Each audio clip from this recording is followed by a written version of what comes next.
Blue colour में जो आ रही है नैब बार है, ये मैंने बैकग्राउंड इमेज लगाई है। बैकग्राउंड इमेज के ऊपर मैंने टेक्स्ट और सर्च बार लगाई हुई है, ठीक है। उसके बाद मुताहिर ये आपकी न्यूज़ एंड अनाउंसमेंट है, आप इस पर क्लिक करोगे तो ये नेक्स्ट पेज पे आपको लेके जाएगा कि हमारी फ़लाँ अनाउंसमेंट आई हुई है या हमारी फ़लाँ आईडी आई हुई है, वो सॉरी न्यूज़ आई हुई है, ठीक है। उसके बाद ये थोड़ा सा अबाउट हमने लिखा हुआ है अपने प्रोजेक्ट के बारे में। ये आपकी मैम ने ना सैंपल दिए हुए थे प्रोटोटाइप में, दो वेबसाइट्स का उन्होंने लिंक दिया था कि वहाँ से आप आइडिया ले सकते हो कि कैसा हमने बनाना। तो ये मैंने कंटेंट भी ना ये वाला वहीं से उठा के डाल दिया, ये वाला भी मैंने वहीं से उठा के डाला और ये मैंने एक इमेज लगा दी। ये है हमारा इंडेक्स पेज। एडमिन लॉगिन आ गया। एडमिन लॉगिन करने के लिए आपको अगर अपनी आईडी नहीं पता कौन कौन सी है, आप यहाँ डेटाबेस में आओगे। एडमिन वाले में आपका एडमिन और पुलिस दोनों की आईडीज़ हैं, ठीक है। एडमिन वाले की आईडी मैंने admin@gmail.com रखी है, पासवर्ड उसका भी 123 है। पुलिस वाले की है police@gmail.com, पासवर्ड उसका भी 123 है। एडमिन वाले में जाके और ये आपको रोल सेलेक्ट करना पड़ेगा, ड्रॉप डाउन ये हमने बनाया हुआ है। तो उसके बाद इसको नहीं सिलेक्ट करोगे जब तक तब तक हमारा जो है वो लॉगिन नहीं होना। ये आ गया हमारा एडमिन का डैशबोर्ड। इसमें हमने एक ये थोड़ा सा व्यू बताया हुआ है स्टार्टिंग में ही कि हमारे पास हमने अनाउंसमेंट एक की हुई है और वो ये अनाउंसमेंट आ रही है। यहाँ से अगर चेक करना चाहो आप इधर से जाके तो इस अनाउंसमेंट को देख सकते हो कि इसके अलावा मज़ीद हमारी कोई और अनाउंसमेंट्स हैं कि नहीं। आपने काम क्या करना है, अभी ये जब मैं आपको सारी तैयारी करवा देती हूँ बता देती हूँ, उसके बाद जो है आपने दो दो तीन तीन रिकॉर्ड्स खुद ऐड करने हैं, ठीक है। अच्छा, अब बात करें पहले यूज़र की। एडमिन जो है आपकी रिक्वायरमेंट में था कि एडमिन जो है ना वो यूज़र्स को देख सके कि कितने यूज़र इस वक्त हम उसके पास ना रजिस्टर्ड हैं, इस वेबसाइट पे आए हैं। और यूज़र्स के लिए आपकी मैडम ने कहा था CNIC यूज़ करना है। ये यहाँ पे यूज़र मेल ईमेल आ रही है, मैंने यूज़र ईमेल लिखा हुआ है, इसको कहाँ से चेंज करना है वो मैं बताऊँगी। वो आपने साथ साथ ही अपने प्रोजेक्ट में उसको चेंज करते जाना है, जो चीज़ मतलब इस तरीके से हो रही है। क्योंकि हम लोग जब प्रोजेक्ट बना रहे होते ना तो ये चीज़ें जो बनी बनाई होती हैं पीछे, ये हम किसी दूसरे प्रोजेक्ट से उठा लेते हैं और फिर जो PHP का काम उसके अंदर करते हैं ना, तो वो हम लोगों को खुद आपकी रिक्वायरमेंट के हिसाब से करना पड़ता है। बाकी ये ऐसे बॉक्स वगैरह, ये टेबल हमारा बना हुआ है तो ये मैंने जो ये बनाया हुआ है इनका तसव्वुर भाई का प्रोजेक्ट, उसी में से मैंने इसको उठाया था। अच्छा, उसके बाद हमारे पास क्या आ जाता थी, पुलिस का रिक्वायरमेंट थी कि एडमिन जो है वो पुलिस को ऐड कर सके और देख सके कि कितने पुलिस वाले जो हैं। अब यहाँ से पुलिस को ऐड करने का पर्पज़ ये है कि जब हम यहाँ पे लॉगिन आता है ना आपके पास, ये एडमिन लॉगिन में, ठीक है। तो इधर जब हम ये सिलेक्ट करते हैं तो यहाँ पे ईमेल और आईडी जो आनी है वो उसी बंदे की आनी है जिसको एडमिन ने ऐड किया होगा। तो यहाँ से हम एडमिन को, वो पुलिस वाले को ऐड करवाते हैं, ठीक है। और नाम आ गया, उसके बाद ईमेल उसकी आनी है, पासवर्ड है और रोल उसका सेलेक्ट करके सबमिट करना है। सबमिट करके ये आपके इस व्यू के पेज के ऊपर चला जाएगा। यहाँ से आप इसके ऊपर एडिट भी कर सकते हैं, इसको डिलीट भी कर सकते हैं, ठीक है। एडमिन वाले को आपने डिलीट नहीं करना। एडमिन वाले को अगर आप डिलीट करोगे ना तो फिर मसला हो जाना। मसला ये होना है कि आपको फिर यहाँ से जाके अपने एडमिन को दोबारा से ना इंसर्ट के पेज से, इस पेज से जो है उसकी डिटेल्स एंटर करनी पड़ेगी और फिर आपके लिए मुश्किल होनी, क्योंकि आपको समझ नहीं आने कि क्या करना है कैसे करना है। तो एडमिन वाले को डिलीट नहीं करना, पुलिस वाले को आपने डिलीट करना है जब भी करना है। उसके बाद क्या हमारे पास आ रहा है जी, रिकॉर्ड, ऐड रिकॉर्ड।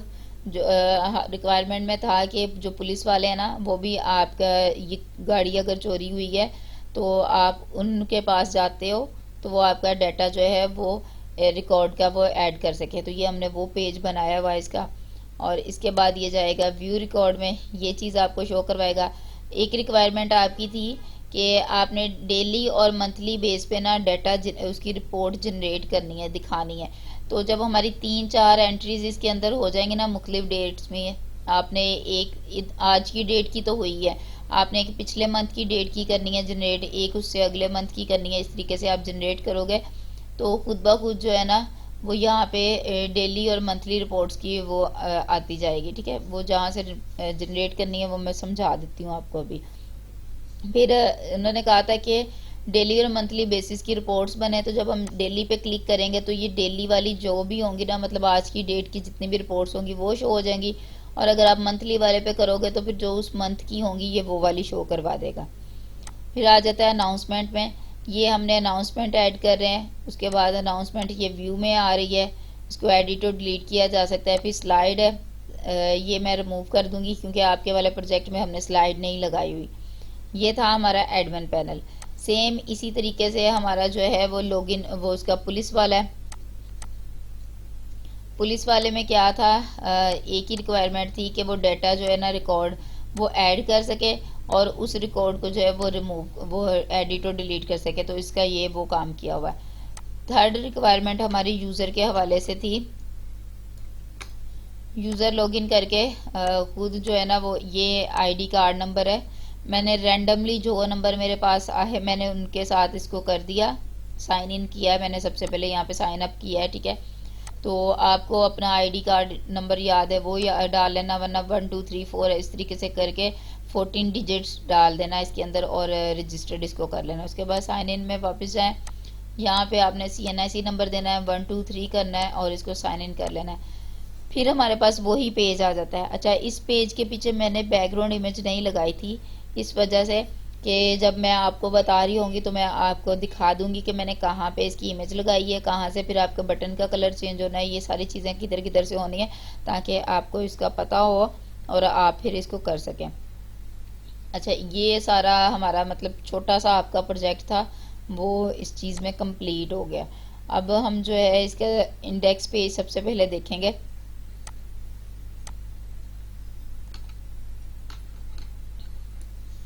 ये इंडेक्स पेज है। अभी ये मैं आपकी सर्च बार पे काम कर रही थी तो इस वजह से ना अभी इसमें सर्च कुछ नहीं होना। आपकी मैडम ने कहा था कि ये चीज़ें जो है ना वो सर्च भी हो सकें, तो इसका भी मैं बाद में जो है ना वो करके दिखाती हूँ आपको। इसके कोड की तरफ आ जाते हैं। इंडेक्स पेज का कोड सबसे पहले हमने ओपन किया। ये लिंक जो लगे हुए हैं ना यहाँ तक, ये बूटस्ट्रैप के लिंक है। ये एक CSS हमने कस्टम CSS बनाई हुई है, ये उसका लिंक है, ठीक है। और बाकी ज़्यादातर मैंने CSS हर पेज की उसी पेज के ऊपर की हुई है। हेड टैग के अंदर इसका हेड टैग, ये हेड टैग है। हेड टैग के अंदर हमने स्टाइल का एट्रीब्यूट लिया है, टैग लिया है, सॉरी एट्रीब्यूट नहीं है, टैग है। और उस टैग के अंदर मैंने ये सारी CSS की है। जहाँ पे आपको ये हैश का साइन नज़र आता है ये ID है, ठीक है। हमने उस जगह पे ID कॉल करवाई हुई है अपने कोड के अंदर, उसको यहाँ पे हमने कॉल किया है, जिसकी वजह से हमारी CSS अप्लाई हो रही है। और जहाँ पे डॉट आ रहा है इसका मतलब है कि हमने क्लास कहीं पे यूज़ की हुई है, इस नाम की बटन की हमने यूज़ की हुई है और उसके ऊपर हम होवर लगा रहे हैं, ठीक है। तो उस क्लास को हम यहाँ पे कॉल करवा रहे हैं। ये फिर आपका प्रोजेक्ट आ जाता है। ये होवर क्या चीज है? होवर ये चीज़ है, जब आप ये देखो बटन के ऊपर लेके जा रहे हो तो ये कलर चेंज हो रहा है उसका, ये होवर है, ठीक है। ठीक है। अच्छा, उसके बाद नैब बार जो है ये ऊपर ब्लैक ब्लू कलर की जो आ रही है ना, ये हमारी नैब बार है। इसका अलग से कोड है, वो उसको किस तरीके से आपको पता चलना है कि वो किधर है उसका कोड। नैब बार डॉट PHP हमारे पेज का नाम है और इंक्लूड का फोल्डर है जिसके अंदर ये हमारा पेज पड़ा हुआ है। तो आप ये देखो, ये इंक्लूड का फोल्डर और इसके अंदर नैब बार और फूटर पड़ा है। फूटर मैंने लगाया नहीं हुआ, बनाया था, तो इसको लगाना है अगर तो वो भी मैं लगा देती हूँ। अभी एक लाइन का कोड है वो। अच्छा, उसके बाद इंडेक्स है। इंडेक्स पेज पे हमने ये हमारा सारा इतना हो गया काम। ये जो मैंने यूज़ किया हुआ ये ब्रेक टैग यूज़ किया हुआ, ये क्या कर रहा है कि अगली लाइन पे हमें लेके जा रहा है। जैसे हम वर्ड की फाइल में काम करते हुए एंटर प्रेस करते हैं, जैसे हम मैं यहाँ पे एंटर प्रेस कर रही हूँ तो ये नीचे नीचे लेकर आता जा रहा है ना। तो अब ये वाली जो स्पेस नीचे आई है ये हमें प्रोजेक्ट के अंदर डिस्प्ले नहीं होती। हम अगर इसको यूज़ करते हैं ना तो फिर हमारे प्रोजेक्ट के अंदर जो है वो स्पेस आती है इस तरीके से एंटर करने से। तो उसके लिए हम ये ब्रेक टैग यूज़ करते हैं, मतलब ये लाइन को ब्रेक कर रहा है। अच्छा, मैंने सेक्शन इस्तेमाल किया है। सेक्शन का आपको पता है कि किसी चीज़ को डिवाइड करना होता है हमने, तो ये सेक्शन के अंदर हम काम कर रहे हैं। ये वाला सेक्शन यहाँ पे रिमूव कर देते हैं, इसका कोई ज़रूरत नहीं है। ये बना हुआ है सेक्शन, इसके ये हमें चाहिए। अच्छा जी, सेक्शन हमने स्टार्ट किया। ये जो है ये कमेंट लगा हुआ है। अगर आपकी सुपरवाइज़र आपको कहते हैं कि कमेंट करो, तो जो जो बंदे सब लाइन पे कोड ओपन कर रहे हैं उसने क्या करना है, कंट्रोल, ठीक है, शिफ्ट और क्वेश्चन मार्क प्रेस करेंगे तो ये आपके कमेंट की ऑप्शन बन जाएगी और इसके अंदर जो चीज़ भी आप लिखोगे वो आपके डेटा वो यूज़र इनपुट पे आउटपुट पे जो है वो डिस्प्ले नहीं होगा। इस तरीके से आपने कमेंट लिखना है। ये शॉर्ट की मैंने बताई है, कंट्रोल शिफ्ट और क्वेश्चन मार्क, इन तीनों को इकट्ठा आप प्रेस करोगे तो आपका कमेंट आ जाएगा। अदरवाइज आपको इस तरीके से ये लाइंस लगा के और फिर इसको करना पड़ता है। अच्छा, सेक्शन बनाया है। सेक्शन पे मैंने एक आईडी बनाई हुई है, ठीक है, आईडी ये वाली बनाई है और इस आईडी को सेक्शन इमेज की आईडी है। मैंने ये ऊपर जो है ना इसी पेज के ऊपर मैंने कॉल करवाया है। ये देखें, मैं नीचे से सिलेक्ट की हुई थी ना तो इस वजह से यहाँ पे भी सिलेक्ट हुई है। और आईडी चूंकि हमने बनाई है तो आईडी को हैश के साथ हमने रिप्रेजेंट किया है, कॉल करवाया। उस आईडी के अगेंस्ट मैंने बैकग्राउंड इमेज लगाई है। ये बैकग्राउंड इमेज की प्रॉपर्टी लगाई, ठीक है। उसके अंदर यूआरएल, उसकी वैल्यू लिखने के लिए एडमिन का हमारा फोल्डर है पहला। एडमिन के फोल्डर के अंदर हमारा अपलोड का फोल्डर है। अपलोड के फोल्डर के अंदर हमारी ये इमेज पड़ी हुई है, एबीसी उसका नाम है इमेज का और .jpg उसकी एक्सटेंशन है। अब मैं आपको फोल्डर दिखा देती हूँ। ये हमारा एडमिन का फोल्डर है, इसके अंदर ये अपलोड का फोल्डर है, इसके अंदर ये इमेज पड़ी हुई है, ये वाली, ठीक है। तो उसकी एक्सटेंशन क्या है, .jpg के साथ में लिखे हुए आ रही हैं, तो ये हमने लगाई है। फिर हमने क्या किया है, हमारी ये जो इमेज लगी हुई है इसको हमने विड्थ दी है, विड्थ उसकी 100% कर दी है, हाइट उसकी हमने 700 पिक्सल की है।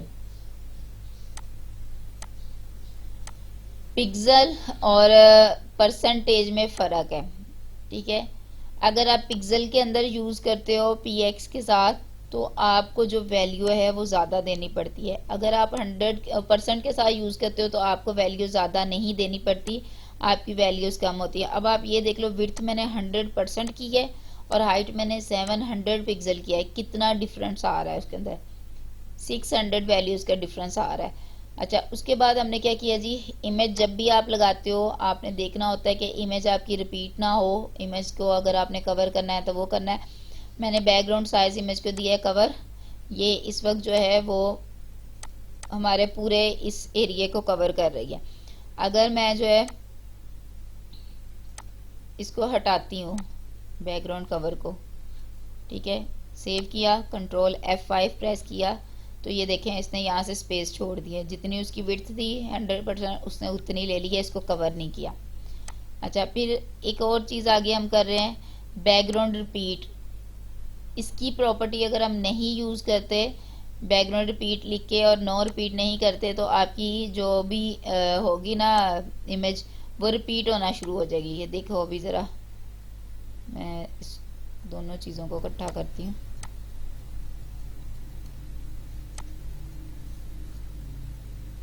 ये देखो, ये रिपीट हो रही है। इधर तक हमारी वो ख़त्म हुई थी इमेज और यहाँ से ये दोबारा शुरू हो रही है इमेज आगे, तो ये रिपीट हो रही है। तो इस वजह से इन दोनों को हमें लगाना पड़ता है। उसके बाद हमारे पास पोजीशन है। पोजीशन इसकी रिलेटिव हमने की हुई है कि एक तरह की ही इसकी पोजीशन रहे हर तरफ से। फिर उसके बाद बैकग्राउंड इमेज को हमने फिक्स किया है। फिक्स इस वजह से किया है कि अगर मैं ये स्क्रॉल डाउन कर रही हूँ ना तो इमेज फिक्स होकर खुद ब खुद ऊपर चलती जाए। अगर मैं इसको फिक्स नहीं करती तो ये क्या करेगा, इमेज जो है वो स्क्रॉल डाउन करने के बाद वो साथ साथ जो है ना वो नीचे आना शुरू हो जाती है। जब ये मैं इसकी सारी प्रॉपर्टीज रिमूव करूँगी ना, ये बैकग्राउंड की भी कवर वाली, नो रिपीट वाली, पोजीशन वाली, ये सारी इसकी रिमूव करूँगी तो हमारी इमेज फिक्स नहीं रहेगी। जैसे जैसे मैं स्क्रॉल डाउन करूँगी इमेज हमारी साथ साथ आना शुरू हो जाएगी। अच्छा, उसके बाद हमारे पास अगला जो चीज़ आ रही है, न्यूज़ एंड अनाउंसमेंट। इसको हम देखने लगे, नहीं बल्कि ऊपर ये इमेज के ऊपर जो हमने ये टेक्स्ट लिखा हुआ है वो बता देती हूँ उसका।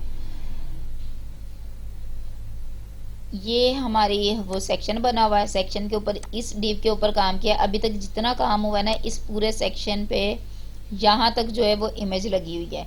और इसी सेक्शन के अंदर हम एक कंटेनर लेते हैं, उस कंटेनर में हम स्पेस देते हैं, ठीक है, रो एक बनाते हैं ताकि हमारा ये जो टेक्स्ट है ना वो एक ही रो में आए। फिर हम क्लास बनाते हैं, कॉलम बनाते हैं, उसमें एमडी देते हैं, मतलब 12 कॉलम हम एक तरफ के लेते हैं और फिर 6 कॉलम इकट्ठे साथ उसमें स्मॉल साइज के लेते हैं। टेक्स्ट को हम लाइट की वो क्लास देते हैं और टेक्स्ट अपर केस में कर देते हैं। अब ये देखो टेक्स्ट हमारा ऊपर वाला अपर केस में है। मैंने यहाँ पे जो है वो अब उसी तरीके से लिखा, नॉर्मली हम जिस तरीके से लिखते हैं, ठीक है। और लेकिन इसकी वजह से जो है ना हमारा टेक्स्ट सारा अपर केस में आ रहा है। इसको मैं रिमूव करके आपको दिखा देती हूँ। ये देखो, अब जैसे वो लिखा होता है ये वैसे हमारा आ गया, जैसे मैंने इधर लिखा हुआ था। लेकिन अगर मैं अपर केस कर रही हूँ उसको, तो फिर वो हमारा सारा जो टेक्स्ट है वो अपर केस में आ रहा है। फिर उसके बाद जो है टेक्स्ट लाइट का, इसको भी देख लो आप, ये क्या काम करती है।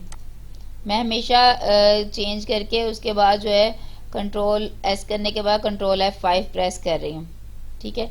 आपके इस टेक्स्ट को ना, इस सारे को उसने थोड़ा लाइट बनाया हुआ है उसके साथ। अगर उसको हम वापस कर लाते हैं,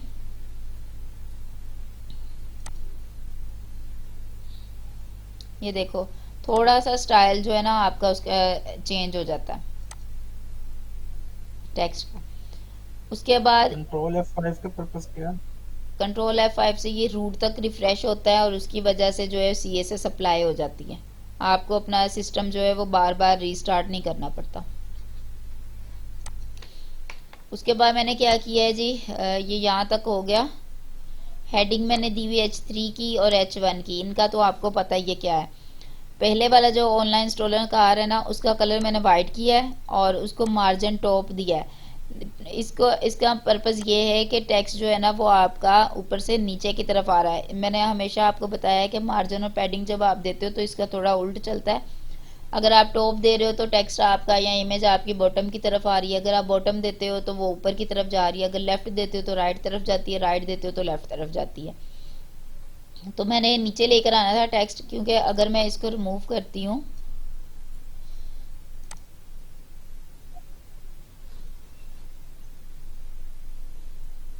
ये देखिए टेक्स्ट ऊपर चला गया। तो मुझे टेक्स्ट अपना थोड़ा सा नीचे लेकर आना था, तो मैंने उस वजह से उसको मार्जिन टॉप का यूज़ किया हुआ है। फिर उसके बाद H3 में हमने सिर्फ उसका कलर ही दिया हुआ और उसकी हेडिंग को चेंज करके ये बोल्ड किया हुआ है अपने टेक्स्ट को B के साथ। बटन बनाने के लिए मैंने इनपुट फील्ड यूज़ की। इनपुट फील्ड में जो पहले वाला मैंने वो लगाया है टेक्स्ट वाली ये फील्ड, ठीक है। और ये मैंने सर्च बार के लिए वहाँ पर जो है साथ क्लास बना के BTN लिख दिया। ये मैंने आपको बताया था कि ये बटन की क्लासेस हैं, BTN बटन के लिए प्रॉपर्टी यूज़ होता है। अच्छा, अब मैंने इन लाइंस में एक गलती की है जो मैंने कल भी आप लोगों को ये बताई थी। हमने सर्च बार का बनाना है, तो यहाँ पे क्या आएगा टाइप के अंदर,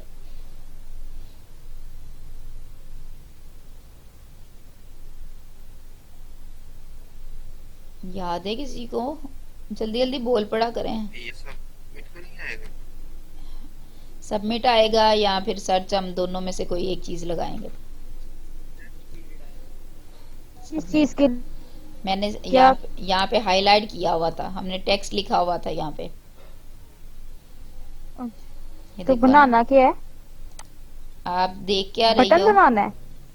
हमने ये बटन बनाया हुआ मुझे है। ना हमने ये बटन समझ बनाया हुआ सही नहीं है। आई।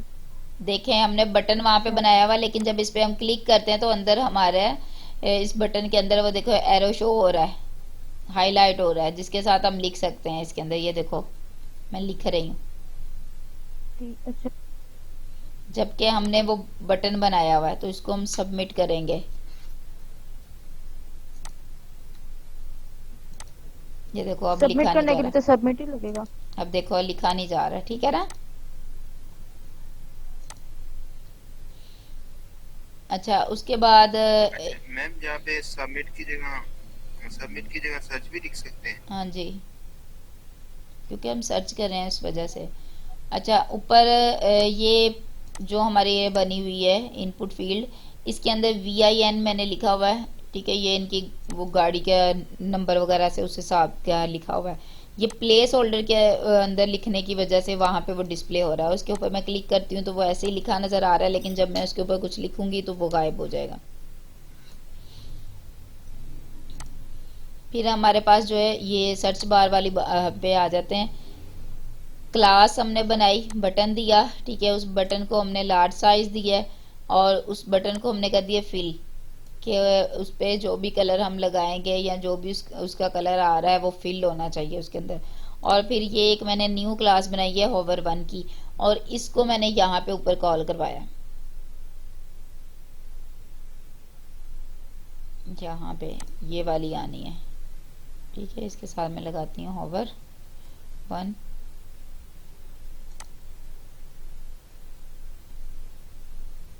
ठीक है।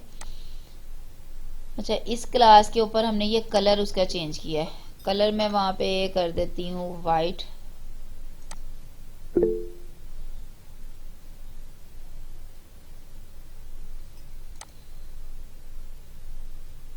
किसी ने मैसेज किया है।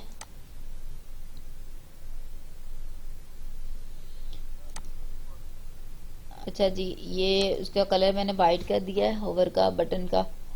उसके बाद एंकर टैग हमने यूज किया है, ए वाला काम आ जाता है।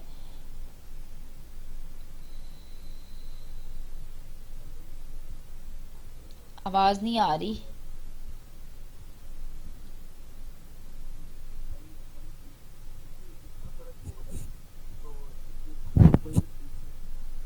मुझे बिल्कुल भी आवाज नहीं आ रही। अगर किसी और को समझ आ रही है तो वो रिपीट कर दे इनका क्वेश्चन। नहीं आवाज आ रही। मैम किसी को भी वॉइस नहीं आ रही।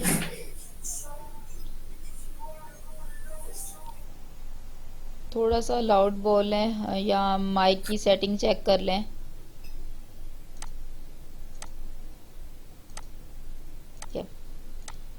अच्छा, उसके बाद हमारा ये जो ऊपर इमेज के ऊपर टेक्स्ट आया हुआ था वो यहाँ तक कंप्लीट हो गया है। अब उसके बाद हम एक नया सेक्शन बना रहे हैं। उस सेक्शन के अंदर हम क्या कर रहे हैं, एक कॉलम ले रहे हैं, ठीक है, 6 साइज के जो 6 हमने कॉलम लिए हैं और उसको मार्जिन लेफ्ट दे दिया है 25% पे वो रहे। उसके अंदर हमने अनाउंसमेंट एंड न्यूज़ लिखा हुआ है, उसकी अलाइनमेंट हमने कर दी है सेंटर, पैडिंग उसको 8 पिक्सल दे दी है। और ये हमने टेबल बनाया है, टेबल रोज बनाई है, टेबल की हेडिंग दी है। और अब इसके बाद जो है वो टेबल का डाटा हम शुरू करने लगे हैं। ये आप देखो, ये वाली चीज़ का हमने किया हुआ काम, ठीक है। उसके बाद ये जब पैडिंग मैंने रिमूव करती हूँ तो आप ज़रा इस चीज़ को देखिएगा। ये जो अनाउंसमेंट लिखा हुआ है ना, इस चीज़ को देखिएगा। पैडिंग रिमूव करने से ये इस तरीके का हो गया। लेकिन अगर मैंने जब पैडिंग दी हुई है तो पैडिंग देने से वो खुद ब खुद ऊपर से वो उसकी स्पेस सेट कर देता है। फिर मैंने उसके बाद क्या किया है, यहाँ पे PHP स्टार्ट की है अगले टेबल डाटा में। ये अनाउंसमेंट लाने के लिए हमने PHP की हुई है। सिलेक्ट की क्यूरी इसके अंदर चली है, पहले ये कनेक्शन बना है, सिलेक्ट की क्यूरी चली हुई है और अनाउंसमेंट का हमारा जो है वो टेबल है जो डेटाबेस में बना हुआ है। ये अनाउंसमेंट का टेबल है, इसको हमने सिलेक्ट किया हुआ है। अच्छा, उसके बाद जो है हमारे पास क्या है जी, MySQL की क्यूरी चलाई, व्हाइल लूप चला, अनाउंसमेंट आईडी और अनाउंसमेंट टाइटल, ये दोनों हमने डेटाबेस से ली हुई है। अनाउंसमेंट आईडी और अनाउंसमेंट टाइटल इनको डिस्प्ले करवा दिया है और इसके बाद ये हमने इको करवा दिया अपने काम को।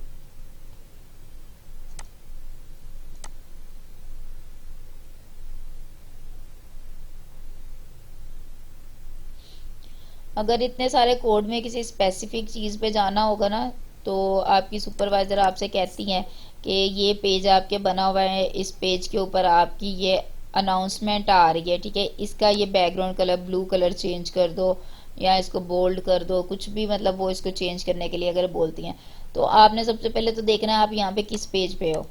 तो मैंने जैसे बताया कि जो इंडेक्स पेज होता है ना वो यहाँ पे शो नहीं होता, क्योंकि वो बाय डिफ़ॉल्ट होता है, सर्वर का डिफ़ॉल्ट पेज होता है, तो वो यहाँ पे शो नहीं होता। आप अगर प्रोजेक्ट का नेम लिखोगे तो वो डायरेक्टली आपको जो है वो इंडेक्स पेज पर ही लेकर आएगा। तो आपने सबसे पहले तो यहाँ से पेज का नाम देखना है कौन सा है, फिर जिस चीज़ की आपको बोला गया है ना, आपने ये देखना है कि वो चीज़ जो लिखी हुई है उसके ऊपर कोई कंटेंट लिखा है या नहीं लिखा है। जैसे अब ये अनाउंसमेंट एंड न्यूज़ लिखा हुआ है इसके ऊपर, अगर कोई कंटेंट उसके ऊपर नहीं लिखा है, जैसे फ़र्ज़ करें ये हमारी बनी हुई है क्या नाम है इनपुट फील्ड, इसके ऊपर कंटेंट नहीं लिखा हुआ, तो हम इससे पहले वाला कोई कंटेंट देख लेंगे या इसके बाद वाला कोई कंटेंट देख लेंगे, ठीक है। और फिर पेज पे जाएंगे, यहाँ से सर्च करो, इधर से नहीं आपको मिलता तो Ctrl+P करो, इंडेक्स अभी आपने इतना सा ही लिखा है तो ये मेरे पास शो करवा रहा है index.php। इसके नीचे ये देखो आपको उस फोल्डर का नाम भी बता रहा होता है जिस फोल्डर के अंदर पड़ा हुआ है। अब चूंकि इंडेक्स बाय डिफ़ॉल्ट होता है और इसको हमने बाहर ही रखा होता है, किसी फोल्डर में नहीं रखा होता, तो इस वजह से ये मुझे जो है वो नहीं दिखा रहा इसके नीचे फोल्डर। बाकी जितनी चीज़ें भी आप देखो उन सब के नीचे फोल्डर वगैरह का नाम लिखा हुआ है। इस पे जाओ और फिर आप इसमें ये चीज़ देख सकते हो कोड के अंदर कि हम कहाँ पे कौन सी चीज़ हमारी लिखी हुई है, जिसके इर्द गिर्द उन्होंने कहा है कलर चेंज करने को या कोई भी चीज़, तो उस आप सर्च डाउन करते जाओ उसको। जो ऊपर हमने टेक्स्ट लिखा होता है वो इस तरीके से वाइट कलर में आ रहा होता है, दो टैग्स के दरमियान आ रहा है, ठीक है। तो वहाँ से जाके आप फिर उस चीज़ का कलर चेंज कर दो या जो भी उन्होंने आपको करने को काम बोला है वो कर दो, ठीक है। अच्छा, ये एंकर टैग का लिंक ठीक है। लगा हुआ है, इसके साथ हम किसी चीज़ का वो लिंक लगाते हैं। ये चूंकि हमने PHP की इको में किया हुआ है इसलिए ये येलो कलर में डिस्प्ले हो रहा है, अदरवाइज क्यूरीज का बताया ना। अच्छा, अदरवाइज ये जो है ना वो आपका उसमें होता है रेड कलर में, और ये एच रेफरेंस जो है ये ग्रीन कलर में होता है। ये लगा है फोल्डर नेम, और ये उसके अंदर हम अनाउंसमेंट डिटेल का हमारा पेज है, इसके साथ हमने एक रेफरेंस बनाया है। ये मैंने कल वाली वीडियो में रेफरेंस बहुत अच्छे तरीके से आपको समझाए थे। उसके साथ ये एक हमने खुद से रेफरेंस बनाया हुआ है, ठीक है, अपनी मर्जी का, और इसको इज इक्वल किया है हमने इस आईडी का, ये जो आईडी हमने यहाँ पे लिखी हुई वेरिएबल लिखा हुआ उसके, फिर हमने CSS की है ये। अच्छा, एक चीज़ का ख्याल रखना है, कल भी बोला था मैंने, आज भी रिपीट कर रही हूँ कि जब आप PHP के अंदर CSS अप्लाई करते हो या PHP के साथ आप HTML का कोड लिखते हो, तो PHP में जब भी आपने कहीं पे HTML लिख रही है या CSS करनी है तो यहाँ पे सिंगल इन्वर्टेड कोमा आना है, शुरू में भी और एंड में भी। डबल इन्वर्टेड कोमा नहीं लगाना हमने, क्योंकि डबल इन्वर्टेड कोमा हमारा ऑलरेडी PHP के अंदर लगा हुआ है। तो जहाँ पर भी डबल इन्वर्टेड कोमा पहले से लगा है उसके अंदर आप कोई चीज़ लिख रहे हो और वहाँ पे कोमा लगाना है, तो फिर वहाँ पे आपने सिंगल इन्वर्टेड कोमा लगाने हैं, डबल नहीं लगाने, वरना एरर्स आएंगे। अच्छा, ये जो क्यूरी है सिलेक्ट की क्यूरी है, ये अनाउंसमेंट के लिए हमने यूज़ की है। जैसे ये टेबल का नेम है, मैंने कोशिश ये की है कि जिस चीज़ के लिए वो काम कर रहे हैं हम लोग उसी चीज़ का जो है वो टेबल का नाम बनाया हुआ है मैंने। ये अनाउंसमेंट आ गई, फिर ये नीचे हमने बॉक्स जो बनाया है ये वो है। उन बॉक्स की आपको CSS अगर देखनी है तो ये ID के साथ और क्लासेस के साथ हमने मेंशन की है। ज़्यादातर CSS हर उस पेज के ऊपर ही की हुई है जैसे ये बॉक्स की है, ठीक है। और इसके बाद जो है डिस्प्ले इन लाइन की है मैंने, इधर भी और इधर भी, इसमें नहीं, नीचे वाले में एक इधर किया हुआ है और एक इधर किया हुआ है, ठीक है। डिस्प्ले इन लाइन किया हुआ है, यानी दो चीज़ों को मैंने एक ही लाइन में लेकर आई हूँ, जैसे ये टेक्स्ट और ये इमेज, इन दोनों को करने के लिए वो डिस्प्ले इन लाइन किया। अगर इनको मैं नहीं करती तो फिर वो चीज़ें जो है हमारी ऊपर नीचे आनी है, एक दूसरे के आमने सामने नहीं आएंगी। ये हो गया इंडेक्स पेज। अब बात करते हैं हम एडमिन पैनल की। ये हमारा एडमिन पैनल है, ठीक है। ये होम का पाथ आपने लगाना है, सही करना है कर लो, नहीं करना तो होम पे क्लिक करने की ज़रूरत नहीं फिर आपको पढ़नी।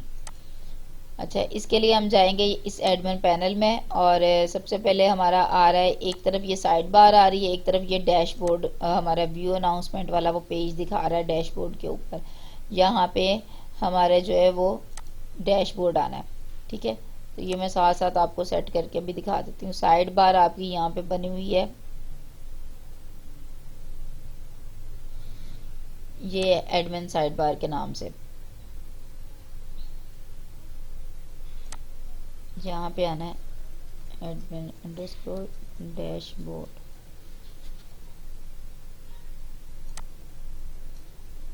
ये अपने पास मुताहिर ठीक कर लो। अच्छा, अब आप इस पे क्लिक करोगे तो वो आपको एडमिन डैशबोर्ड पे लेकर आएगा, इस पे क्लिक करोगे तब भी एडमिन डैशबोर्ड पे ही लेकर आएगा। अच्छा, पहले आ गया हमारे पास यूज़र। ये साइड बार जो आ रही है इसको दिखा दूं, इसका कलर चेंज कहाँ से करना है वो भी पता चल जाएगा। एडमिन साइड बार पे जाओगे तो हमारी साइड बार आती है, उसके ऊपर मैंने स्टाइल लगा के ये कलर वाइट किया हुआ है टेक्स्ट का, ये जो ऊपर एडमिन डैशबोर्ड लिखा हुआ है ये वाला, इसका कलर। बाकी जो नीचे चीज़ें आ रही हैं वो ये बनी हुई हैं। एंकर टैग में मैंने पेज का लिंक लगाया होम के ऊपर, फिर एक बटन बनाया, उसको ड्रॉप डाउन बटन की क्लास दी है। इस क्लास को देने की वजह से यहाँ से मैं इसको इस तरीके से ड्रॉप डाउन कर रही हूँ, बना रही हूँ। ठीक है, आप इस तरीके से ड्रॉप डाउन बना सकते हो। अगर सुपरवाइजर आपको कहती बनाने के लिए तो इस तरीके से बनाओगे। ये वाली चीज़ आपको लिखने की ज़रूरत नहीं पड़ेगी फिर। ये हमने क्योंकि ये साइन बनाया हुआ है, ये ड्रॉप जो डाउन रिपीट करना, हम्म ड्रॉप डाउन रिपीट करना। ड्रॉप डाउन के लिए सिर्फ आपने बटन बनाना है और उसके अंदर क्लास लिख के, ठीक है, क्लास की एट्रीब्यूट लिख के और ड्रॉप डाउन बटन लिख देना है, तो आपका ये बटन बन जाएगा ड्रॉप डाउन वाला, ये वाला। ये एरो बनाने की ज़रूरत नहीं है, एरो मैंने ये अटैलिक के अंदर लिखा हुआ है, आई के टैग के अंदर, ये बनाने की ज़रूरत नहीं है। इसको देखो, अगर मैं रिमूव करती हूँ, ये हमारा ओपनिंग टैग है, ये क्लोजिंग टैग है, इतना किया है, ये रिमूव किया, ये ऊपर वाले से रिमूव हो गया, लेकिन ये अभी भी ड्रॉप डाउन मेरा वर्क कर रहा है। ठीक है, सुपरवाइजर अगर कहती है बनाने को, सिंपल बटन बनाओ, ओपनिंग टैग क्लोजिंग टैग लगाओ, क्लास का एट्रीब्यूट लिखो और उसके अंदर ड्रॉप डाउन बटन लिख दो, बस आपका ड्रॉप डाउन बन जाएगा। अच्छा, इसी तरीके से मैंने बाकी चीज़ें भी इसकी सारी की हैं, व्यू का और ये प्रोफाइल, जितने भी मतलब ये साइड पे चीज़ें आ रही हैं ना, ये सारी वो इसी तरीके से की है। यहाँ से स्लाइड आपने रिमूव कर देनी है, आपके वाले में स्लाइड का कोई काम नहीं है। ये बटन इसका ड्रॉप डाउन वाला स्लाइड का रिमूव हुआ, ऐड स्लाइड और व्यू स्लाइड ये यहाँ से रिमूव हो गया, और साथ ही आप पेजेस भी इसके रिमूव कर दो यहाँ से। अगर आपको समझ ना आए तो पहले आप पेजेस रिमूव करो, जैसे ये ऐड स्लाइड का ये दिया हुआ है पेज ऐड स्लाइड, ये लिखा हुआ है, ठीक है, इसको रिमूव कर दिया मैंने। फिर अगला कौन सा है, व्यू स्लाइड का, ये दिया हुआ है व्यू स्लाइड का, तो इसको भी मैं जो है वो रिमूव कर देती हूँ। और फिर यहाँ से आप इसका कोड रिमूव कर देना, क्योंकि आपके वाले पे मैंने स्लाइड नहीं लगाई, उस पर हमने जो है वो प्रोजेक्ट आपका वो लगाया हुआ, सॉरी इमेज लगाई हुई है। ये ख़त्म हो गया, ठीक है। अच्छा, उसके बाद यूज़र, ये यूज़र का पेज आ गया। यहाँ पे इसके पीछे सिलेक्ट की क्यूरी चली, आपकी सुपरवाइज़र पूछ सकती है कि ये जो आपका है पेज, इसके पीछे कौन सी क्यूरी चली है, तो सिलेक्ट की क्यूरी चल रही है, क्योंकि यहाँ पे डाटा आ रहा है, हम इधर से डाटा इंसर्ट नहीं करवा रहे, डाटा हमारे पास सिंपल आ रहा है। ये व्यू यूज़र के पेज के ऊपर का काम है। सिलेक्ट की क्यूरी कल मैंने लिखना भी बताई थी। उसके बाद एडिट वाला काम है, तो ये आ गया। अब इसका आपने कलर चेंज करना है एडिट वाले पेज का, तो ये आपका ये देखो एडिट यूज़र डॉट PHP, ये पेज हमारा आ रहा है। डॉट PHP जिसके साथ लगा होगा वो हमारा पेज है। मैं यहाँ पे जाती हूँ, ये ना बहुत सारे पेजेस के मैंने बैकग्राउंड कलर इस तरीके से नहीं लगाए, जैसे हमने ये इसका लगाया हुआ है, जैसे व्यू रिकॉर्ड के पीछे लगा हुआ है, तो ऐड रिकॉर्ड के पीछे लगा हुआ है, कुछ के मैंने नहीं लगाया, मैंने कहा खुद आप लगाओगे तो आपको आइडिया हो जाएगा। इसका लगा हुआ है। और एडिट वाले जितने भी काम हुए ना, एडिट वाले पेज के पीछे एडिट ये नहीं लगा होगा, इसको आपको खुद लगाना पड़ेगा। और कहाँ पे चेंजेस आपने करनी है, एक आप ओपन कर लो यहाँ पे कोई भी व्यू का या ऐड वाला आप कर लो, ठीक है। ऐड का मैंने कर लिया, ये बॉडी है, बॉडी को इसको सारे को कॉपी करो, एक मिनट, ये गलत जगह पे लगी हुई है, इसको यहाँ पे आनी है बॉडी इसकी।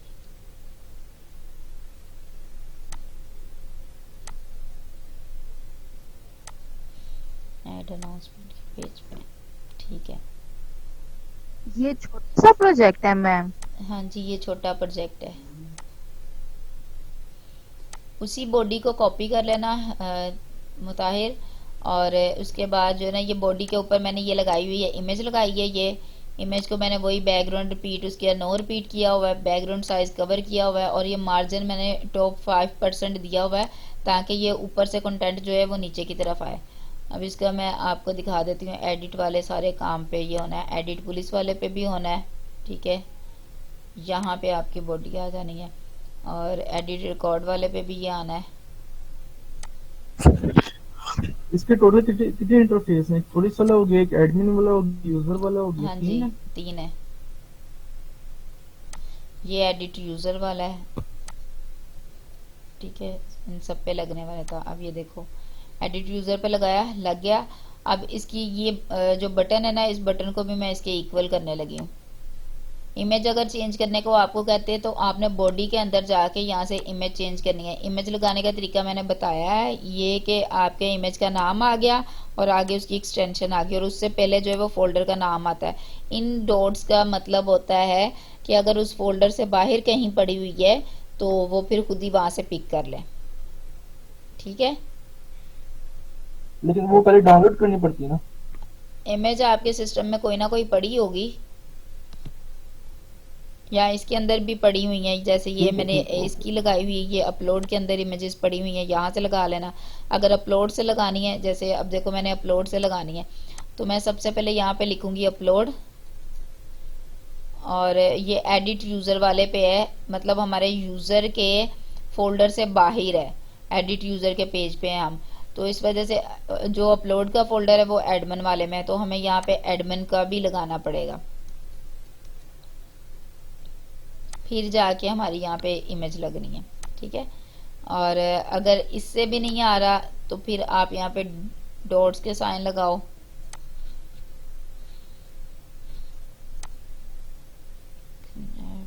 अच्छा, मैंने इमेज दूसरी लगानी है, ये वही लगा रही हूँ। ABC के नाम की इमेज अपलोड के अंदर ये पड़ी हुई है, वो लगा रही हूँ।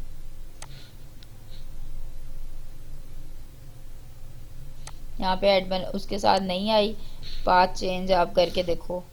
ये बार बार ज़रा करना पड़ता है चेंज, किसी एक पाथ के साथ जो है वो लग जाती है। बाज़ औक़ात आपको एडमिन का भी लिखना पड़ता है, आपको वो उसका भी लिखना पड़ता है, ये डॉट्स को भी लगाना पड़ता है, फिर कहीं जाके जो है ना वो इमेज आती है।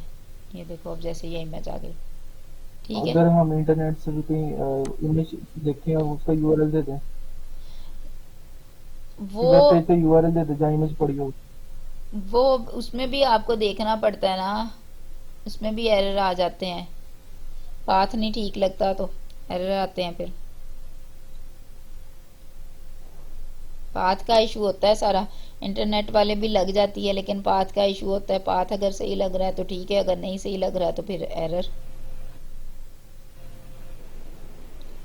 मैम ये डबल डॉट जो लगाए इनके बारे में बताइए।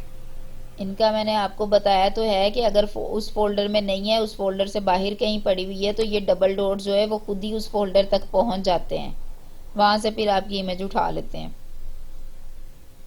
मतलब इनका नेम याद हो तो फिर हम डबल डॉट स्लैश लगा दें तो ये खुद ही सर्च कर लें। नहीं, आपको फोल्डर का नाम भी कई जगह पे लिखना पड़ता है और ये भी लिखना पड़ता है। अभी मैंने आप लोगों के सामने किया है, ये देखें, ये मैंने इस तरीके से लगाया, ठीक है। फिर इमेज मेरी वो जाके चेंज हुई थी। अगर मैं इसको रिमूव करती हूँ, देखते हैं पिक करती है नहीं करती। नहीं की उसने पिक, क्यों? क्योंकि हमारा ये एडमिन का फोल्डर है, उसके अंदर अपलोड के फोल्डर के अंदर इमेज पड़ी है और हम जिस पेज पे लगा रहे हैं वो यूजर का पेज है, ठीक है ना। एडिट यूजर वाला पेज है, उसको वो पाथ नहीं मिल रहा, फिर उसकी वजह से हम यहाँ पे डबल डॉट्स के साथ लगाते हैं, फिर उसको मिलता है।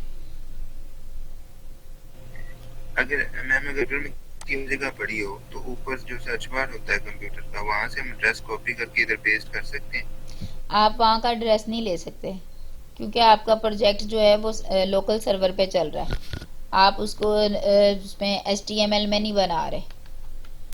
आपके htdocs के फोल्डर के अंदर अगर वो ना पड़ा होता तो फिर जो है वो आपने उधर का URL बार लेके लगाना था, फिर होना था। अगर आपकी यहाँ पे इस तरीके से पड़ी हुई है तो फिर आप लिखोगे पाथ उसका सही नहीं मिलेगा उसको, फिर वो आपको इमेज शो ही नहीं करवाएगा। अच्छा मैम, इधर CSS में बॉक्स शैडो ये भी थी, वो किस लिए यूज होता है? क्या यूज की हुई थी? Box shadow. वो अपने बॉक्स को शेडो दिया है हमने, या आप इस चीज की बात कर रही हो? ये वाला जो है ना बॉक्स, इसके इर्द गिर्द दिया हुआ, ये देखो साइड्स पे हल्का हल्का शेडो बाहर की तरफ निकला हुआ है, थोड़ी सी जैसे रोशनी होती है। सही। मैं इसको दिखा भी देती हूँ आपको।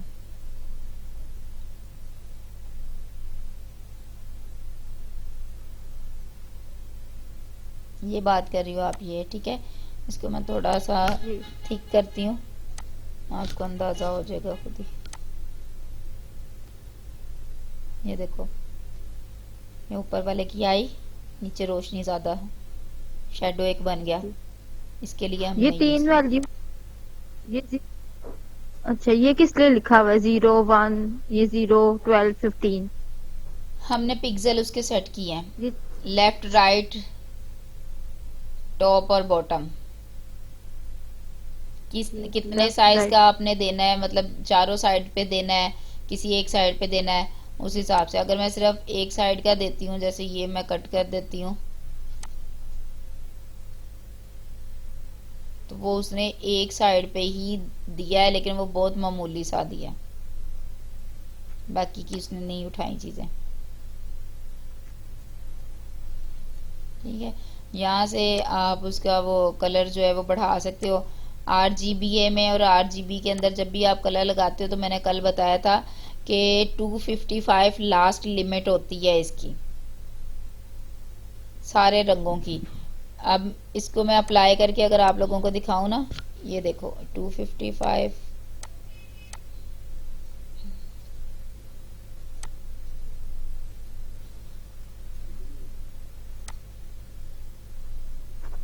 यहाँ पे पता नहीं आता है आपको, नहीं आता। शेडो पे कलर लगाया हुआ है, इस वजह से वो उसको दिखा नहीं रहा।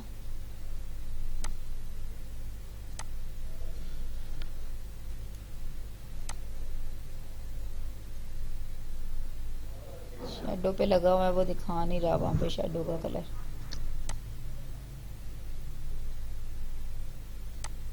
वरना ये रेड कलर बनता है आपका। ठीक।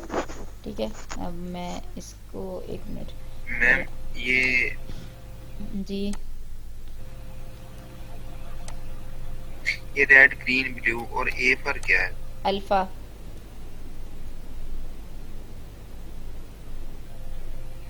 अल्फा है, अल्फा जो है वो एक पॉइंट तक होता है, ठीक है।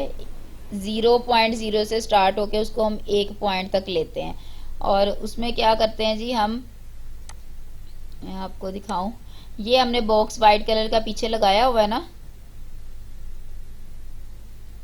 ये हमारे इनपुट फील्ड्स के पीछे आ रहा है, इसको वो ट्रांसपेरेंट कर रहा है। किस पेज पे हैं हम लोग? एडिट यूजर वाले में। ये देखो, मैंने यहाँ पे इसको रिपीट किया हुआ है, ये मैंने बनाया हुआ है RGBA, और यहाँ पे मैंने अल्फा किया हुआ है। इसको 1 लगाती हूँ तो आप लोग खुद इसको देखो, ये बिल्कुल पीछे ये वाला जो कलर है ना, ये वाला पीछे ये बिल्कुल वाइट हो गया है। ठीक है, अगर इसकी मैं ये इमेज भी मैं इसकी चेंज कर देती हूँ ताकि आप लोगों को सही तरीके से वो नज़र आ जाए।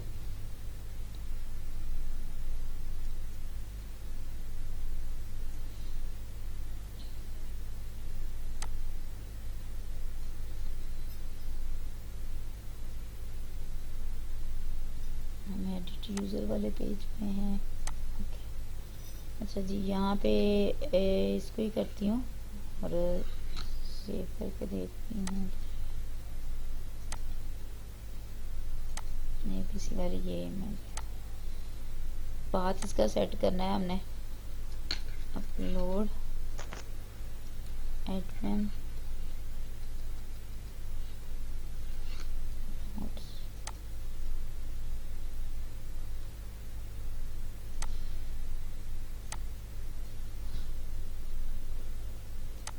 JPG।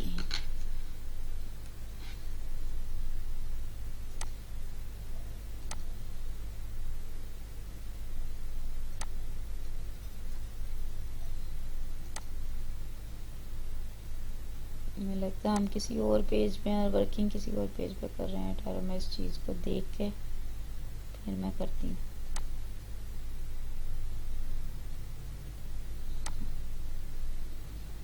फाइल्स इतनी ज़्यादा खुली हुई हैं फिर वो पता ही नहीं चलता किस किस पे हैं हम लोग।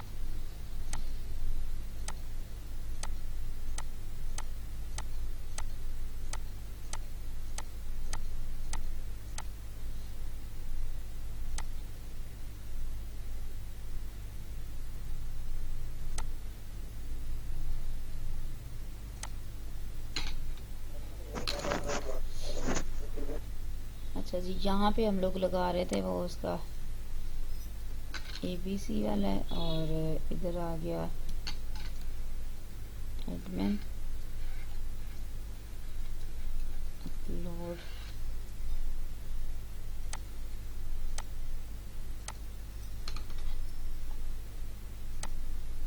ये देखो ये वाइट कलर का जो बॉक्स आ रहा है ना, इसको मैं चेंज कर रही हूँ। 1 मैंने पॉइंट जो उसका होता है ना अल्फा का वो मैंने कर दिया, तो ये देखो टेक्स्ट बिल्कुल वो उसका पीछे बैकग्राउंड कलर वाइट हो गया। अब अगर इसको हम ऐसे ट्रांसपेरेंट करना चाहो कि पीछे वाला हमारा कंटेंट भी शो हो या इमेज जो भी है, तो फिर इसको हम पॉइंट्स में ले गए। 0.1 आप करोगे तो वो उतना सबसे ज़्यादा ये लाइट होगा, ठीक है। जितने इसके पॉइंट्स बढ़ाते जाओगे 2 या मैं अभी ये 5 पे करके दिखा देती हूँ तो ये मज़ीद बढ़ गया। यहीं पे अगर मैं 6 कर देती हूँ इसको, ये उससे ज़्यादा हो गया डार्क। इस तरीके से हम इसको चेंज कर रहे होते हैं। अच्छा, यहाँ पे एक नया कलर बना के आपको दिखा देती हूँ। ये सारे 255 वाले पे हैं, तो इसका मतलब है वाइट कलर हमारा बन रहा है। मैं यहाँ पे ना इन दोनों में मैंने 0 लगा दिया, एक एक वैल्यू बढ़ा दी। इसका कलर जो है ना वो मैंने वही नंबर रहने देती हूँ, उसको नहीं मैंने किया। तो ये देखो ये ग्रे सा शेड आ जाता है। अगर हम इसको 0 0 ये शेड करते हैं तो हमारा ब्लैक कलर बन जाता है। अगर बाकी हम 0 रखें, इसको 255 करें तो हमारा रेड कलर बन जाना है, ठीक है। और अगर 0 सेंटर वाले को हम करें 255, बाहर वाले को हम जो है वो 0 कर दें तो ग्रीन बन जाएगा। इसी तरीके से आगे ब्लू बन जाएगा। समझ आ गई? ये तो मतलब जिस कलर को आप करें वो कलर ज्यादा शो हो जाएगा। हाँ जी। ये तो सिंपल। मैम एक फॉर्म ग्रुप क्लास होती है, वो किस लिए यूज होती है? वो क्लास कल मैंने यूज करवा के आपको दिखाई थी। हमने अपना जो फॉर्म बनाया हुआ था उसकी इनपुट फील्ड्स को हमने एडजस्ट किया हुआ था।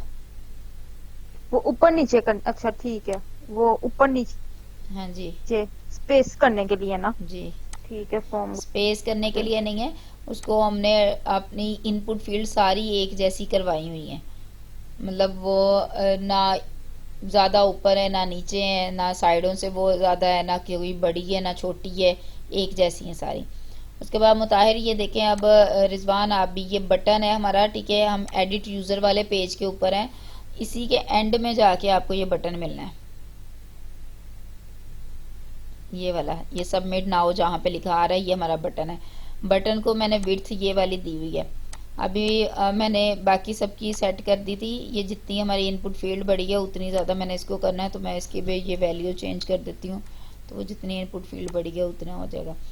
और इसका अगर आपने कलर चेंज करना है ना, तो ये कलर वो दिया हुआ है मैंने, कलर का नाम, तो आप इसकी जगह पे कोई भी करना चाहो वो कर सकते हो। जो भी आपको मैडम बोले कलर करने को कि उसका कलर चेंज करो तो आप वो कर सकते हो।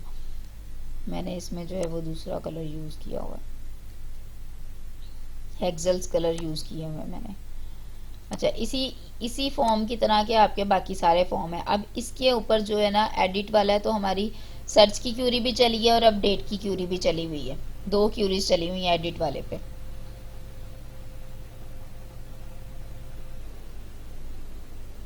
क्वेश्चन है किसी का माइक ऑन हुआ है?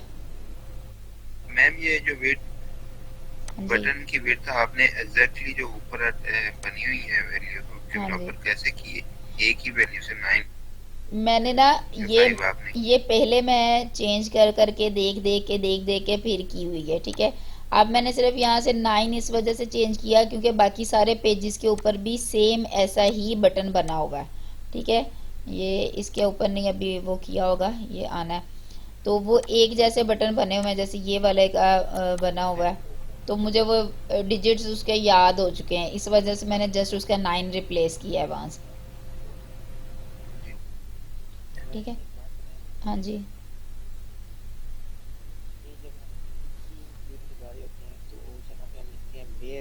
हाँ जी। मेरे पास लिखा है रिकॉर्ड आईडी, हाँ जी तो ये हम डेटाबेस की देते हैं जी, या जो ये हमने डेटाबेस वाली होती है, जो प्राइमरी की हमने बनाई होती है ना, ये वो वाली है।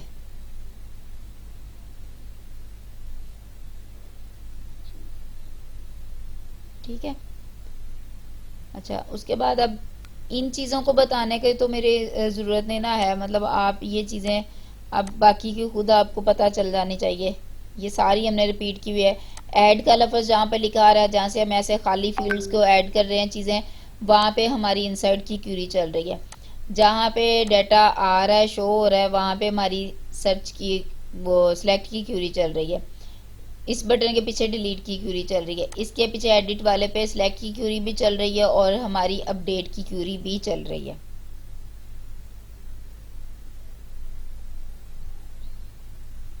ठीक है, आज के मतलब कोई क्वेश्चन किसी के हो कोड को लेके या इस चीज को लेके तो बता दे।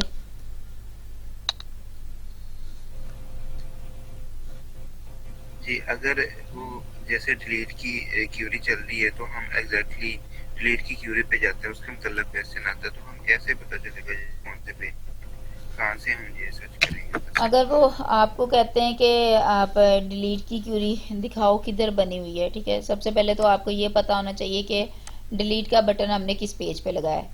जहाँ जिस पेज पे भी आपका डाटा आ रहा है फेच होके सिलेक्ट की क्यूरी के साथ, जैसे ये व्यू के पेज पे आ रहा है तो यहाँ पे बटन बने हुए, तो आपने ये देखना है ये व्यू यूज़र का पेज है। ठीक है, इसका मतलब है कि व्यू यूज़र के पेज के ऊपर हमारी डिलीट की क्यूरी बनी हुई है, तो यहाँ पे डिलीट यूज़र कुछ भी ऐसा वर्ड वो लिखा हुआ आपको नज़र आ जाएगा। ये देखो, जैसे ये डिलीट यूज़र के मैंने फाइल बनाई हुई है, तो इस डिलीट वाले जितने भी है ना, मैंने कोशिश की है कि आप लोगों के प्रोजेक्ट्स के अंदर जो जो फाइल जिस जिस लफ्ज़ से रिलेट करती है ना, मैंने उन फाइल्स के नाम भी वही रखे हैं आप लोगों की आसानी के लिए। तो ये देखो डिलीट यूज़र हमारा यहाँ पे था, हम यूज़र वाला व्यू यूज़र पे थे और हमें हमें पता है कि हमने व्यू यूज़र में से डाटा देखा है और हमने यूज़र वाले का ही डाटा डिलीट करना है। तो फिर मैंने जो पेज बनाया हुआ वो डिलीट यूज़र के नाम से बनाया, तो उस पर आके मैंने ये डिलीट वाली क्यूरी निकाल दी।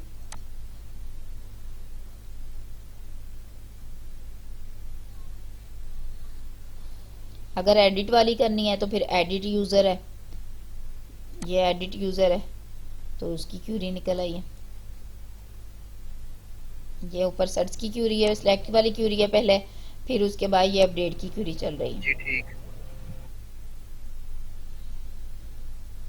और कोई क्वेश्चन इसके अलावा?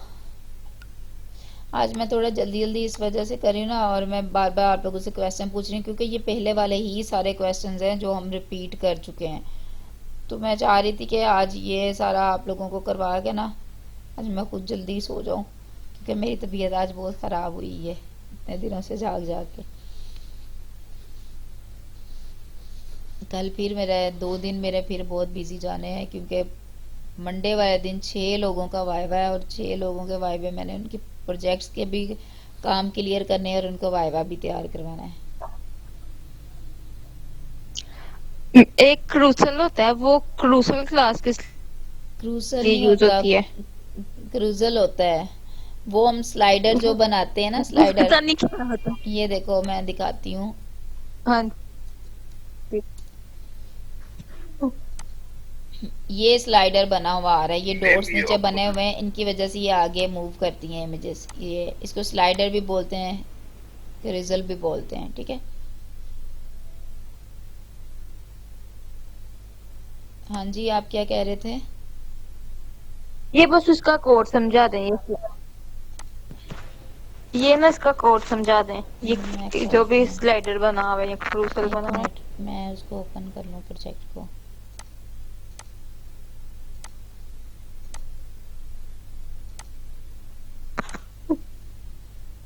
इंडेक्स के पेज पे है।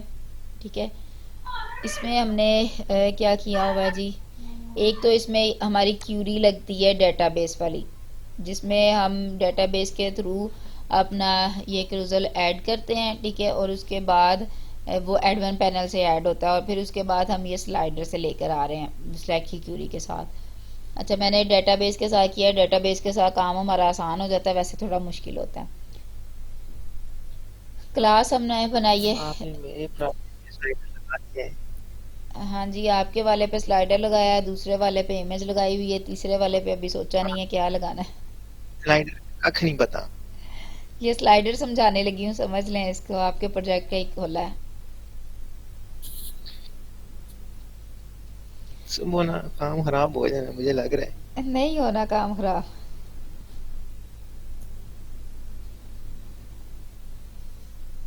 जितना डरेंगे उतना मुश्किल होना है। अच्छा, आप ये देखें, हमने असल में रिजवान भाई प्रोटोटाइप वाला जो था ना उसमें भी यही मैं भी ये सोच रहा था कि काम खराब हो जाएगा, लेकिन नहीं हुआ था।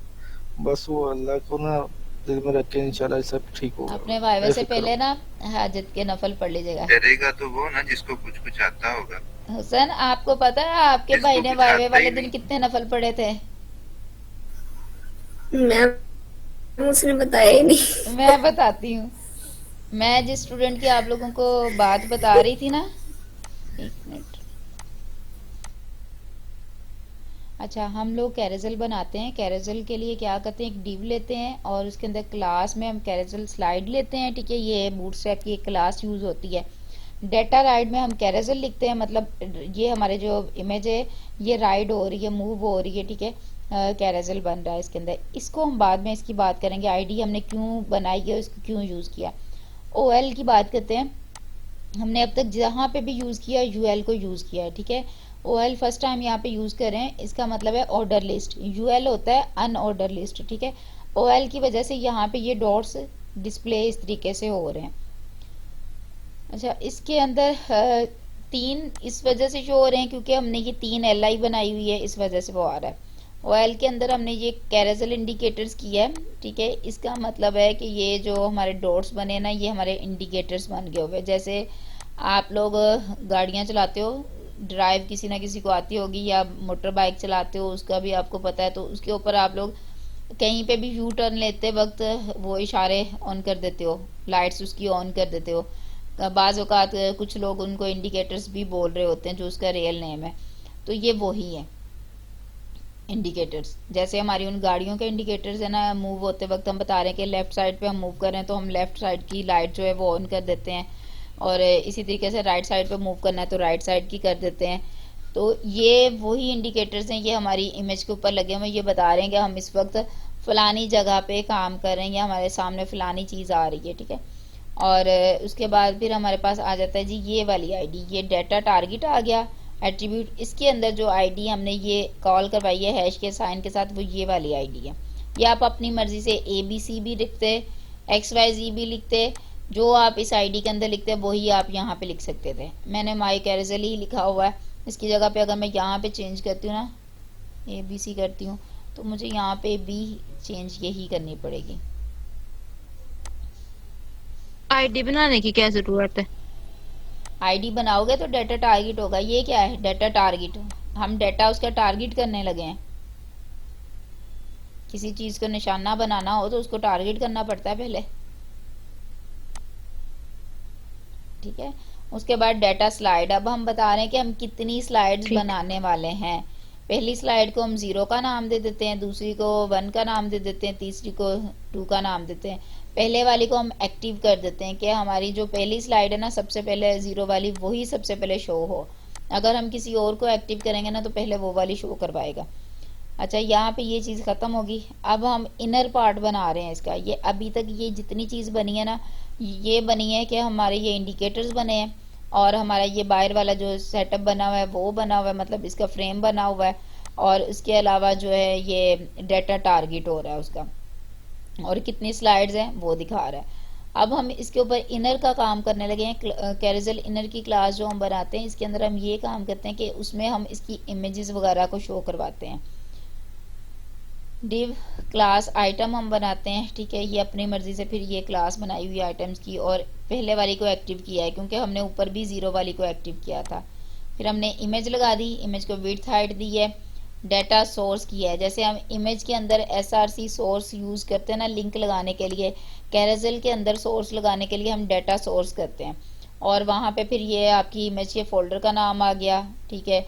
और इमेज जो है अगर आप नॉर्मली वैसे लगा रहे हो विदाउट पीएचपी, तो फिर आप इमेज का जो पाथ होगा कंप्लीट वो पाथ दोगे। अगर आप पीएचपी के थ्रू कर रहे हो तो फिर उसी तरीके से आप पीएचपी स्टार्ट करोगे, उसको क्लोज करोगे, और उसके अंदर इको करवा के उस इको के अंदर आप वो वेरिएबल लिखोगे जो आपने ऊपर सिलेक्ट की क्यूरी चला के आपने वो वेरिएबल जनरेट किया हुआ है, बनाया हुआ है, ठीक है। उसको ये मैंने लिख दिया, और इनके अंदर हम वो साथ साथ लिखते जाएंगे कि ये 0 नंबर वाली इमेज आएगी, 1 नंबर वाली आएगी, 2 वाली आएगी, वो मैंने यहाँ पे मेंशन कर दिया।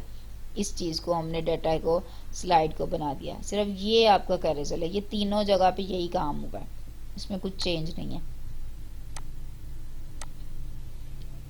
ठीक है, समझ आ गई? जी।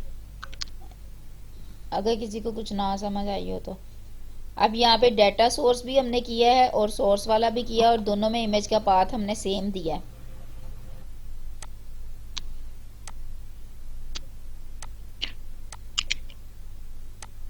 क्वेश्चन इसके अलावा कोई किसी का हो? जी इसके अलावा है वो मुझे ना लॉगिन करवा दें वो अपने जो मेरा प्रोजेक्ट है उसमें। आपने